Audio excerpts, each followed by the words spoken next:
అందరికీ నమస్కారం. పోయిన భాగంలో మనం లలితా త్రిశతి నామాలలోని 284వ నామం యొక్క అర్థాన్ని తెలుసుకున్నాం.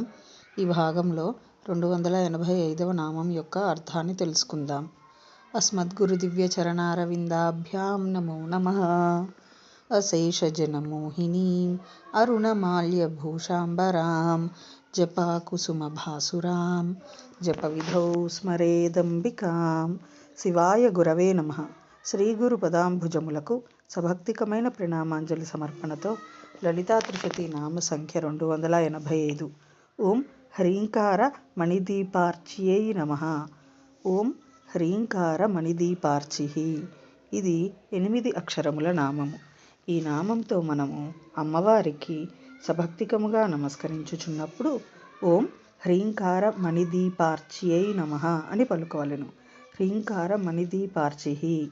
పరాదేవి ఆది దైవిక, ఆది భౌతిక, ఆధ్యాత్మికములైన ఉపద్రవములచే అభిభూతము, తిరస్కృతము కాక చిరకాలము ఏకరూపముతో ఉండునది.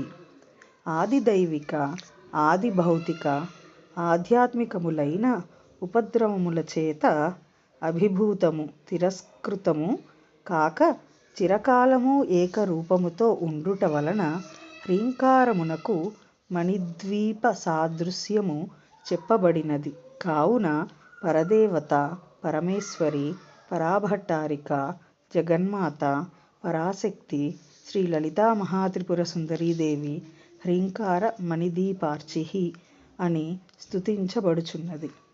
ఆ మణిద్వీపము యొక్క ప్రకాశము అనితర సాధారణమై మహత్వతిశయము కలది అగుట చేత అమూల్యమని తెలియవలయును. తాదృశ మహిమోపేతమైన హ్రీంకారమును ఉపాసించు వారలకు నిరవధిక మహాతత్వమును చేకూర్చునట్టి హ్రీంకార వాచ్యార్థము స్వరూపముగా కలది అగుట చేత పరదేవత తదర్థమునకు ప్రకాశింపచేయుచుండునని అర్థము.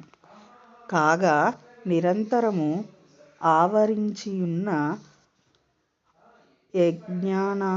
అజ్ఞానాంధకారమును తొలగించుట ద్వారా భగవతి భక్తులకు అభీష్టప్రదాయిని అయిన మోక్షరూప ఫలమును ఒసగి నిరతిశయమానందము సాధాయికమని సారాంశమును. కావున మహామహేశ్వరి, పరాభట్టారిక, జగన్మాత, పరాశక్తి శ్రీ లలితా మహాత్రిపుర సుందరీదేవి హ్రీంకార మణిదీపార్చిః అను సార్థక నామముతో భక్తులచే స్తూయమానమగుచున్నది. ఓం ఐం హ్రీం శ్రీం హ్రీంకార మణిదీపార్చ్యై నమః. శివశక్తి రూపాయ నమః శివాయ.